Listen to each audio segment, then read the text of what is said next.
నమస్తే welcome to జీవనరేఖ women's health. Labour delivery అనే మాటలు స్త్రీలకి పునర్జన్మతో సమానం.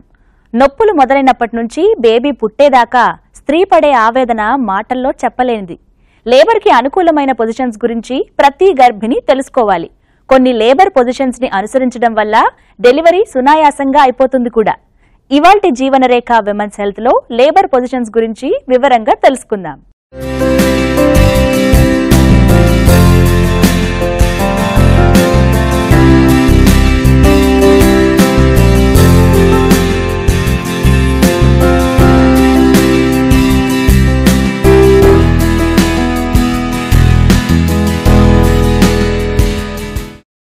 వెల్లకిలా పడుకోవడం వల్ల లేబర్ మరింత కష్టతరమవుతుందని మీకు తెలుసా?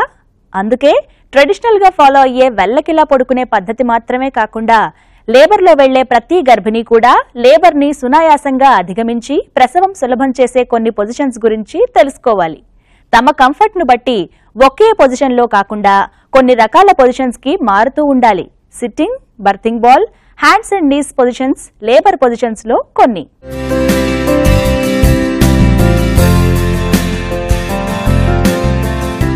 సాధారణంగా గర్భిణీ నొప్పులు పడే సమయంలో వెల్లకిలా పడుకునే కంటే కూడా బేబీ బయటకొచ్చేందుకు వీలుగా ఉండే పొజిషన్స్ లో ఉండడం వల్ల ప్రసవం మరింత సులువుగా జరిగిపోగలదు. అత్యధిక శాతం గర్భిణీలు లేబర్ సమయంలో సాధారణంగా లయింగ్ బ్యాక్ పొజిషన్ లో డెలివరీ చేయడం చూస్తాం. ఈ పొజిషన్ లేబర్ ని ప్రోగ్రెస్ చేయడంలో తోడ్పడుతుందా? మన మైండ్ లోకి వచ్చే పిక్చర్ ఏంటి అంటే, ఒక మనిషి స్ట్రెయిట్ గా బ్యాక్ మీద పడుకొని పుష్ చేయడం బేబీని. మనం అనుకునేది చాలా వరకు ఇలానే పుష్ చేస్తారు అని. యూజువల్గా చాలా హాస్పిటల్స్లో కానీ విలేజెస్లో చేసే డెలివరీస్ కానీ పాత పద్ధతి ప్రకారము బ్యాక్ మీద పండుకొని పెట్టే పుష్ చేపిస్తారు. దీంతో డిసడ్వాంటేజెస్ చాలా ఉంటాయి. ఏంటి అంటే, గ్రావిటీ హెల్ప్ చేయటం లేదు. మీరు స్ట్రెయిట్గా పడుకునేటప్పుడు బేబీని కష్టపడి ఈ డైరెక్షన్లో పుష్ చేయాలి. నిల్చొని ఉంటే గ్రావిటీ హెల్ప్ చేసి బేబీ ఈ డైరెక్షన్లో కిందకు వస్తుంది. ఇది కాకుండా స్ట్రెయిట్గా పడుకొని ఉండేటప్పుడు మీ స్టమక్ మజిల్స్, మీ పెల్విక్ ఫ్లోర్ మజిల్స్ చాలా ఎక్స్ట్రా హార్డ్గా పనిచేయాలన్నమాట పుష్ చేయడానికి. వేరే స్ట్రెయిట్గా పడుకొని ఉంటే ఆ ఎఫర్ట్ తక్కువ ఉంటుంది. ఇది కాకుండా స్ట్రెయిట్గా పడుకొని ఉండేటప్పుడు బేబీ వెయిట్ అంతా బ్యాక్ స్పైన్ మీద పడుతుంది. బ్యాక్ స్పైన్ మీద పడి పెయిన్ ఎక్కువ అవుతుంది. ప్లస్ బెడ్ వెసల్స్ కంప్రెషన్ కూడా యూ సీ దట్. సో ఆ బ్లడ్ వెసల్స్ కంప్రెషన్ వల్ల అప్పుడప్పుడు మదర్స్ బీపీ కానీ లేకపోతే బేబీ హార్ట్ రేట్లో కానీ డిఫరెన్స్ మనకు తెలుస్తుంది. అందుకే లేబర్ ని సులభతరం చేసే లేబర్ పొజిషన్స్ గురించి గర్భిణీలు తెలుసుకోవడం తప్పనిసరి. కేవలం ఒకటి కాదు, రెండు కాదు, పలు లేబర్ పొజిషన్స్ ద్వారా ప్రసవం సులభం చేసుకోవచ్చు. ఉదాహరణకి సిట్టింగ్ పొజిషన్.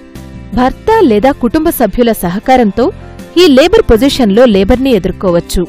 నొప్పులు మొదలవుతున్నాయి, కంట్రాక్షన్స్ మొదలవుతున్నాయి, కానీ ఇంకా పుషింగ్కి రెడీ లేదు. సో ఎపిడ్యూరల్ తీసుకోకుండా న్యాచురల్ బర్తింగ్ అనుకునే వాళ్ళు నొప్పులు స్టార్ట్ అయినప్పుడు కొన్ని పొజిషన్స్ తీసుకోవడం వల్ల మీ లేబర్ చాలా ఫాస్ట్గా అయ్యే ఛాన్సెస్ ఉంటాయన్నమాట. దీంట్లో ఒకటి వచ్చి సెమీ సిట్టింగ్. సెమీ సిట్టింగ్ అంటే బెడ్ మీద కూర్చొని ఈపుకి సపోర్ట్ ఉండాలి. వీపుకి సపోర్ట్ ఇచ్చి కాళ్ళు ఓపెన్ చేసి పెడితే this assists in the baby movement. ఇది కాకుండా లంజ్ సిట్టింగ్ అంటాం. లంజ్ సిట్టింగ్ అంటే ఇట్లా సోఫా మీద కూర్చొని ఒక కాలు పైన ఒక కాలు కింద. That also opens your pelvic outlets. Sitting పొజిషన్లో లేబర్కి ప్రత్యేకంగా ఉపయోగించే చైర్ని కూడా ఇందుకు ఉపయోగించుకోవచ్చు. ఈ పొజిషన్ వల్ల మరో లాభం ఏంటంటే, బేబీ డెలివరీ అయ్యే మూమెంట్ని తల్లి మిస్ కాకుండా చూసే వీలు కూడా ఉంటుంది. సిట్టింగ్ పొజిషన్ని ఫాలో అయ్యేందుకు మరో సాధనం బర్తింగ్ బాల్. దీని మీద కూర్చుని కూడా డెలివరీ చేయొచ్చు. ఇంకో రెస్టింగ్ పొజిషన్ వచ్చి బర్తింగ్ బాల్. బర్తింగ్ బాల్ అంటే మీరు వినుంటారు, జిమ్ బాల్ లాగా ఉంటుంది. దాని మీద కూర్చొని బాడీ కొంచెం ముందరికి బెండ్ చేసి దానితో జెంటిల్ గా స్వే చేస్తే, బాల్ మీద కూర్చొని జెంటిల్ గా రోలింగ్ అయినా స్వేయింగ్ అయినా చేస్తే బాడీకి రెస్ట్ వస్తుంది, కానీ పెల్విస్ ఓపెన్ అయ్యి బేబీ కిందకు వచ్చే ఛాన్సెస్ ఎక్కువ ఉంటాయి. అరిచేతులు మోకాళ్ల ఆసరాతో చేయగల మరో labour position hands and knees. యోగాసనాల్లో మార్జరీ ఆసనాన్ని పోలి ఉండే ఈ లేబర్ పొజిషన్ వల్ల ఎన్నో లాభాలున్నాయి. బేబీ తల, తల్లి స్పైన్ కేసి నొక్కుతూ ఉండే బ్యాక్ లేబర్ కండిషన్లో గర్భిణీ వెన్ను మీద మరింత ప్రెషర్ పడే అవకాశం ఉంది. ఈ కండిషన్లో వెల్లకిలా పడుకునే కంటే కూడా బ్యాక్ మీద భారం పడకుండా హ్యాండ్స్ అండ్ నీస్ పొజిషన్లో లేబర్ని ఫేస్ చేయడం మంచిది. బ్యాక్ లేబర్ ఈ పెయిన్ వచ్చే వాళ్ళకి అప్పుడప్పుడు బేబీ పొజిషన్ కూడా కరెక్ట్గా లేదు, పోస్టీరియర్ బేబీ పొజిషన్ ఉంటే బ్యాక్ పెయిన్ చాలా సివియర్గా కూడా వస్తుంది అనమాట. సో మనం హ్యాండ్స్ అండ్ నీ పొజిషన్స్ తీసుకొని లేకపోతే కుర్చీ హెల్ప్ తీసుకొని కొంచెం బ్యాక్ సపోర్ట్ ఫ్రంట్ లీనింగ్ ఉంటే మనకి బేబీ పోస్టీరియర్గా ఉన్న బేబీ కూడా యాంటీరియర్ అయిపోయి బేబీ కిందకి వచ్చే ఛాన్సెస్ చాలా ఎక్కువ ఉంటాయి అనమాట. అంటే పెల్విస్ ఓపెన్ అయిపోయి మనకి బేబీ డిసెంట్ చాలా బాగుంటుంది. లేబర్ పొజిషన్స్ లో ఏది వీలుగా ఉంటుందో దాన్ని ఫాలో కావడంలో తప్పులేదు. కానీ ఎటువంటి పొజిషన్లో లేబర్ని ఎక్స్పీరియన్స్ చేయాలన్నా కూడా ఆ పొజిషన్ గురించి, అది ఎలా చేయాలి, అందుకు కావలసిన సపోర్ట్ గురించి తెలుసుకుని చేయాలి. అంతే తప్ప తెలిసి తెలియక కాదు. ఎందుకంటే ఈ సమయంలో గర్భిణీ శరీర బరువు ఎక్కువగా ఉండడం, అలాగే బ్యాలెన్స్ కొంత కోల్పోయే పరిస్థితి ఉంటుంది కాబట్టి ఆచితూచి అడుగు వెయ్యాలి.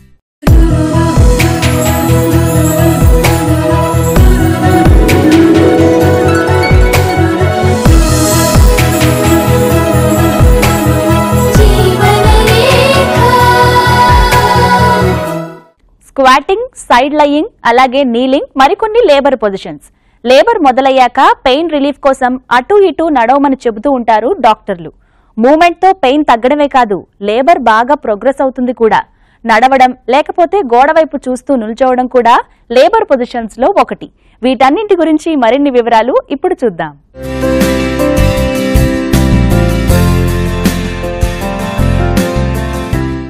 లేబర్ పెయిన్స్ మొదలై లేబర్ ప్రోగ్రెస్ కావాలంటే అటూ ఇటూ నడవమని డాక్టర్స్ చెప్పడం చూస్తాం.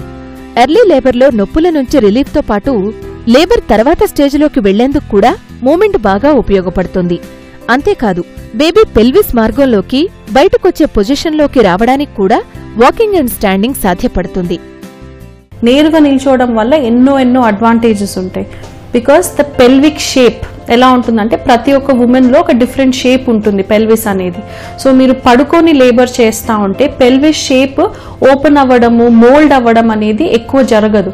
వేరాజ్ నిల్చొని నడుస్తూ లేకపోతే స్క్వాటింగ్ పొజిషన్లో చేసే లేబర్ పెల్విక్ మోల్డింగ్ ఎక్కువ ఉంటుంది. పెల్విక్ మోల్డింగ్ అంటే the sides of the pelvis, the bones of the pelvis open అవుతాయి అన్నమాట. ఓపెన్ అయ్యి ఈ ఫ్రంట్లో ఉండే జాయింట్స్ కూడా ఓపెన్ అయ్యి ఈ పొజిషన్లో they come close and the baby passes out easily అన్నమాట. బేబీని పుష్ చేయకుండానే హెడ్ ఇన్లెట్ లోపలికి ఈజీగా లోపల వెళ్తుంది.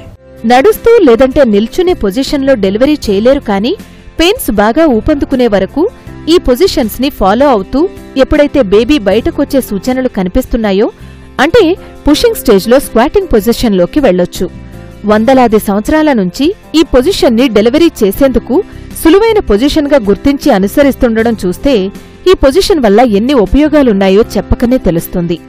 మనకి రీసెర్చ్ చూపించేది ఏంటంటే ఇప్పుడు సుపైన్ లయింగ్ లో కంపేర్ చేస్తే పొజిషన్స్ మార్చే వాళ్ళకి labour is shorter by 30%. Cervical dilatation కూడా లేబర్ కూడా ఫాస్ట్గా అయిపోతుంది అని.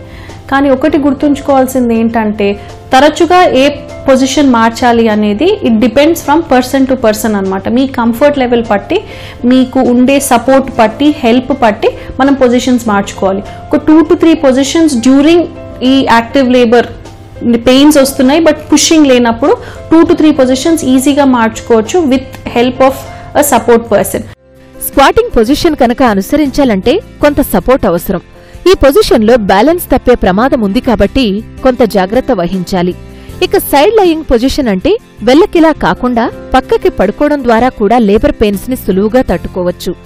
ఎప్పుడైతే కూర్చుని లేదంటే స్క్వాటింగ్ పొజిషన్స్ అప్పటికే కొంతసేపు చేసి మార్పు కోరుకుంటున్నారో వారు వెల్లకిలా పడుకునే కంటే కూడా సైడ్ లయింగ్ పొజిషన్ మంచిది.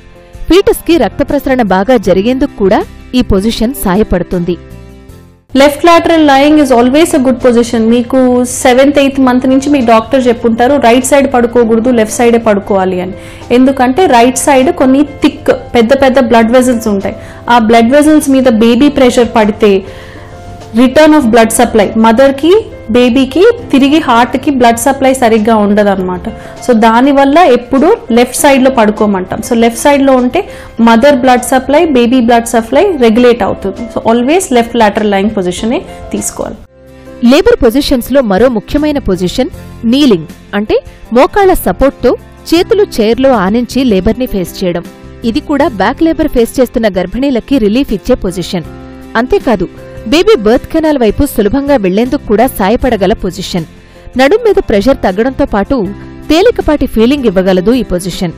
బ్యాక్ లేబర్ అంటే నార్మల్ లేబర్ ప్రాసెస్లోనే విపరీతంగా బ్యాక్ పెయిన్ వస్తుంది కొందరికి. ఈ బ్యాక్ లేబర్ ఉండే వాళ్ళకి ఫ్లాట్గా స్ట్రైట్గా బెడ్ మీద పండుకోమని కంఫర్ట్ ఉండదు. ఆ పెయిన్ వస్తూ ఉంటుంది కానీ రిలీఫ్ అనేది ఉండదు. ఇలాంటి వాళ్ళకి ఆల్టర్నేటివ్ పొజిషన్స్ చాలా హెల్ప్ చేస్తాయి. ఒకటి వచ్చి కుర్చీ మీద కూర్చొని ఫ్రంట్ రెస్ట్ తీసుకొని కుర్చీ హెల్ప్ తీసుకుంటే అది బ్యాక్కి మసాజ్ చేయొచ్చు.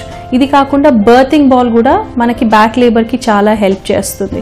హ్యాండ్స్ అండ్ నీ పొజిషన్ అంటారు, అంటే యోగాలో క్యాట్ అండ్ క్యామెల్ అంటారు, అంటే నీస్ మీద హ్యాండ్స్ మీద కూర్చొని స్వేయింగ్ చేస్తే ఇది కూడా బ్యాక్కి చాలా హెల్ప్ఫుల్గా ఉంటుంది. బ్యాక్ లేబర్ ఉండే వాళ్ళకి సైడ్ లైన్ పొజిషన్ కూడా బాగా హెల్ప్ చేస్తుంది.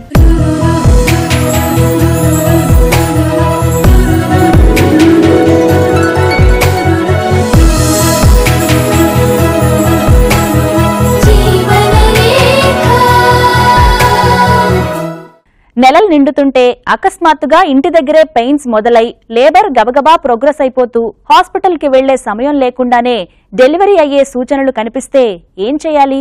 ఎమర్జెన్సీ డెలివరీ గురించి ప్రతి గర్భిణి, ఆమె కుటుంబ సభ్యులు తెలుసుకోవాల్సిన అంశాలను ఇప్పుడు చూద్దాం.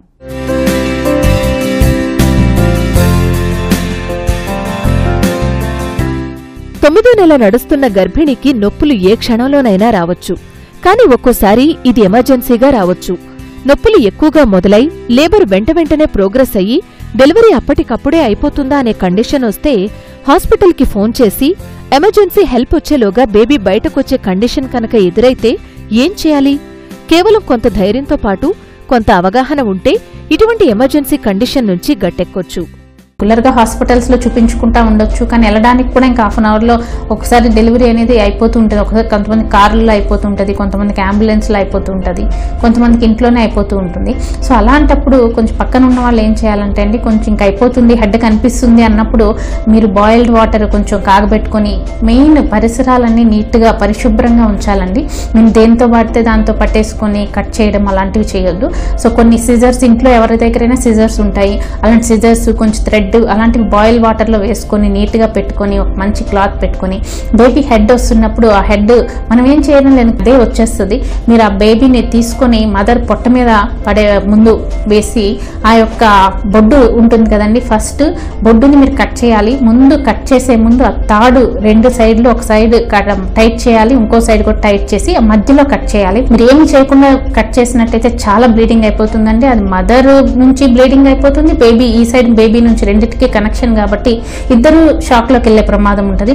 ముందు తాడ్ తో బాగా టైట్ గా టై చేయండి. కార్డ్ ని ఎక్కడో ఒక చోట మీ ఇష్టం వచ్చిన చోట పట్టుకొని తాడ్ ని టైట్ చేసి ఆ రెండు మధ్యలో ఎక్కడైతే టైట్ చేశారో ఆ రెండింటికి ఇక్కడ ఒకసారి టైట్ చేసినట్టయితే ఇక్కడ కూడా టైట్ చేసి రెండింటి మధ్యలో ఇలా సిజర్స్ తో మీరు కట్ చేయండి. ఇదే విధంగా బేబీ బయటకు వచ్చిన తర్వాత ఫస్ట్ ఆ కార్డ్ ని క్లాంప్ చేసిన తర్వాత మీ దగ్గర చక్కెర కానీ ఏమి ఉండవు, కానీ బేబీని ఒకసారి ఏడుస్తుందా లేదా చూడండి. ఏడవట్లేదు అంటే ఒక్కసారి ఫీట్ మీద ఇలాగా టిక్లింగ్ టాక్టైల్ చేయాలి. అప్పటికి కూడా ఏడవట్లేదు అంటే కొంచెం ఇలా పట్టుకొని వెనక ఇలా కొట్టండి, బ్యాక్ మీద కొట్టడం ద్వారా బేబీ అనేది ఎంత ఏడిస్తే అంత హెల్దీగా ఉన్నట్టు అనమాట. బేబీ అనేది ఏడవాలి. ఒక్కొక్కసారి మనం చూస్తే బేబీ ఏడవదు, చలనం ఉండదు, మనకి హార్ట్ ఉందో తెలియదు, ఏముండదో తెలియదు అనమాట.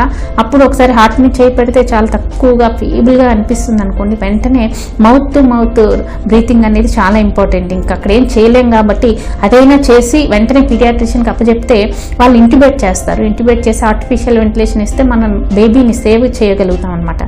ఎమర్జెన్సీగా ఒకవేళ హాస్పిటల్కి చేరకముందే ఇంట్లో లేదంటే వాహనంలో బేబీ బర్త్ జరిగినా కూడా ఆ తర్వాత చేయాల్సిన పనుల్లో కొంత జాగ్రత్త అవసరం. ఉదాహరణకి బేబీ బర్త్ తర్వాత యోని మార్గం దగ్గర టేర్స్ అయ్యే ప్రమాదం ఉంది. ఈ కారణంగా బ్లీడింగ్ అధికంగా ఉండే ప్రమాదం కూడా ఉంది. ఇక ప్లాసెంటా డెలివరీ చేయడంలో కూడా కొంత జాగ్రత్త అవసరం. ఏది ఏమైనా నేడు అందుబాటులో ఉన్న మెడికల్ ఫెసిలిటీస్ నేపథ్యంలో డెలివరీ ఒకవేళ ఎమర్జెన్సీగా ఇంట్లో లేదా బయట అయినా కూడా పోస్ట్ డెలివరీ తీసుకోవలసిన మరిన్ని అత్యవసర పనులన్నీ కూడా హాస్పిటల్లో వైద్య పర్యవేక్షణలో జరగాలి. ప్లసెంటా అనేది మీరు పట్టుకున్నట్టయితే అదే వచ్చేస్తుంది. మీరు ఏమి చేయక్కర్లేదు, లాగడము, లోపల చేయి పెట్టడము అలాంటివి ఏం చేయొద్దు.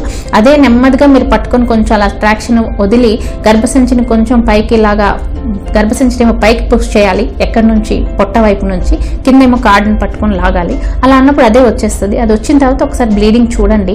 ఎక్కువ అవుతుంది అంటే మాత్రం కొంచెం అబ్జర్వేషన్, మనం మీరు మందులు అవి ఏమి ఇవ్వలేరు కాబట్టి యుట్రస్ని అయితే మసాజ్ చేయాలి. సో ఈ లోపల అంబులెన్స్ వచ్చే లోపల మీరు ఇవన్నీ చేస్తూ ఉన్నట్టయితే ఇలా అంబులెన్స్లో తీసుకెళ్ళి మీరు మదర్ని హ్యాండ్ ఓవర్ చేస్తే డెలివరీ అయినప్పుడు హెడ్ వచ్చేసినప్పుడు టేర్ అయిపోతుంటుందండి లోపల. ఆ టేర్స్ నుంచి బ్లీడింగ్ అయిపోతూ ఉంటుంది. అలాంటి బ్లీడింగ్ మనం ఇంట్లో ఉన్నప్పుడు కంట్రోల్ చేయలేము, కంపల్సరీ స్టిచెస్ వేయాల్సిందే. అందుకని కంపల్సరీ అయిపోయింది బాగానే ఉందని ఇంట్లో పెట్టుకోకుండా కంపల్సరీ హాస్పిటల్కి డెలివరీ అయ్యాక తీసుకెళ్ళాలి. ఒకసారి డాక్టర్ గైనకాలజిస్ట్ లోపలంతా చూసి ఏమైనా టేర్స్ ఉంటే స్టిచెస్ వేయడం జరుగుతుంది. జీవనరేఖ విమెన్స్ హెల్త్ లో మీకోసం ఒక హెల్త్ టిప్. నార్మల్ లేబర్ అన్నది నేచర్ యాజ్ ఇంటెండెడ్, ఎక్కడైనా ఇంట్లో కూడా డెలివర్ అవ్వచ్చు అని. ఎందుకంటే యానిమల్స్ అన్నీ ఎక్కడంటే అక్కడ డెలివర్ అవుతూ ఉన్నాయి. కానీ హ్యూమన్ డెలివరీ అన్నది is a slightly different method. And evolution వల్ల మన శరీరంలో వచ్చే మార్పుల వల్ల, తర్వాత మన రోజువారీ దైనందిన జీవితం పంథా మారిపోయినందువల్ల కూడా ఇప్పుడు నార్మల్ లేబర్స్ అంత తేలిగ్గా అవ్వటం లేదు. అంతేకాకుండా ఏదన్నా ప్రాబ్లం వచ్చిందనుకోండి, అక్కడి నుంచి ప్రాబ్లం వచ్చిన తర్వాత చేతులు కాలేక ఆకులు పట్టుకోవటం లాంటి పరిస్థితి అవుతుంది. ఇప్పుడు గవర్నమెంట్ కూడా ఇన్స్టిట్యూషనల్ డెలివరీస్ ఎంకరేజ్ చేస్తుంది. దానివల్ల మాతా శిశు మరణాలను మనం తగ్గించవచ్చు. మెటర్నల్ అండ్ పెరినేటల్ మార్టాలిటీ చనిపోకపోయినా వాళ్ళు రక్తస్రావం అయ్యి ప్రాబ్లం వచ్చి చాలా కాంప్లికేషన్స్ తల్లికి లేదా బిడ్డకి డిస్ట్రెస్ వచ్చి లేదా మెంటలీ రిటార్డెడ్ ఇలాంటి సమస్యలన్నీ వచ్చే అవకాశం ఉంది. కాబట్టి అండ్ నార్మల్ లేబరు ఇన్స్టిట్యూట్లో ఉంటే చాలా సింపుల్గా మనం కాంప్లికేషన్స్ ముందే ట్యాకిల్ చేయొచ్చు. డిలే అవుతోంది అనుకున్నప్పుడు ఆలస్యం లేకుండా సిజేరియన్ చేసినందువల్ల తల్లికి బిడ్డకి మనం చాలా వాళ్ళ ప్రాణాన్ని కాపాడిన వాళ్ళం అవుతాం. సో మరీ ఆలస్యం చేయకుండా టైంకి ఇంటర్వ్యూన్ అవ్వడానికి వీలుగా ఇన్స్టిట్యూషన్లో డెలివరీ అయితేనే మంచిది. జీవనరేఖ విమెన్స్ హెల్త్ లో ఈ రోజు చూసిన అంశాలన్నింటినీ క్లుప్తంగా గుర్తు చేసుకుందాం. లేబర్లో ఉన్న గర్భిణీలు కొన్ని అనుకూలమైన పొజిషన్స్ ని ప్రాక్టీస్ చేయడం ద్వారా లేబర్ నొప్పులను ఈజీగా తట్టుకోగలగడంతో పాటు డెలివరీ కూడా సులువుగా అయ్యేందుకు అవకాశం ఉంది. గర్భసంచి నుంచి బర్త్ కెనాల్ వైపు బేబీ ప్రయాణం కూడా ఈ పొజిషన్స్ వల్ల సులభమవుతుంది. అంతేకాదు, గర్భిణీ బ్యాక్ మీద ప్రెషర్ తగ్గేందుకు, అలాగే గర్భసంచికి రక్త ప్రసరణ సరిగ్గా జరిగేందుకు కూడా కొన్ని లేబర్ పొజిషన్స్ దోహదపడతాయి. వీటిలో కొన్ని sitting, squatting, hands and knees, side lying ఇవన్నీ కూడా కొంత సపోర్ట్తో, అవగాహనతో చేయాల్సి ఉంటుంది. ఈ లేబర్ పొజిషన్స్ అన్నీ కూడా అభివృద్ధి చెందిన దేశాల్లో ఇప్పటికే అవలంబిస్తూ మంచి ఫలితాలను సాధిస్తున్నారు. అందుకే కేవలం బెల్లకిలా మాత్రమే పడుకుని లేబర్ నొప్పులను పడే కంటే కూడా కంఫర్ట్నిచ్చే లేబర్ పొజిషన్స్ ని ఫాలో అయ్యేందుకు ప్రతి గర్భిణీ ప్రయత్నించాలి. ఒక్కోసారి 9వ నెలలో ఎమర్జెన్సీగా నొప్పులొచ్చేసి డెలివరీ అయిపోయే సూచనలు కనిపిస్తుంటాయి. ఇటువంటప్పుడు ఎమర్జెన్సీ సహాయం కోసం కబురు వెళ్లినా కూడా ఈలోగా డెలివరీ అయిపోయేట్టుగా ఉంటే కంగారు పడకుండా మనోధైర్యంతో మెసులుకోవాలి. వాడే వస్తువులు, ఉదాహరణకి థ్రెడ్, సిజర్స్ అన్నీ కూడా స్టెరైల్ చేసుకోవాలి. బేబీ పుట్టగానే తల్లి స్పర్శ తగిలేలా బేబీనుంచాలి. అంబిలికల్ కార్డ్ని కట్ చేసేటప్పుడు 2 కొనలు గట్టిగా పట్టి మధ్యలో కట్ చేయాలి. దీనివల్ల ఎక్కువ రక్తస్రావం కాకుండా ఉంటుంది. బేబీని శుభ్రమైన క్లాత్తో క్లీన్ చేయాలి. ఈలోగా ఎమర్జెన్సీ హెల్ప్ రానే వస్తుంది. అటు తర్వాత చేసే delivery of placenta, vaginal tears ఏమైనా ఉంటే చేసే ప్రొసీజర్స్ అన్నీ కూడా హాస్పిటల్లో నిపుణులైన వైద్యులు చేస్తారు.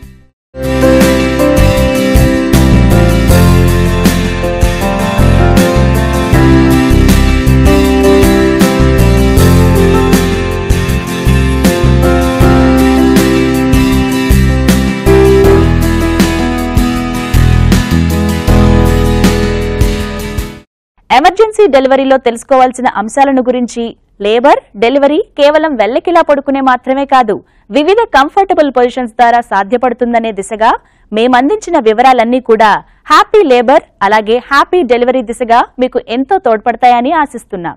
మరో ఆసక్తికరమైన ఎపిసోడ్లో మళ్లీ మీ ముందుంటాం. అంతవరకు సెలవు, నమస్తే.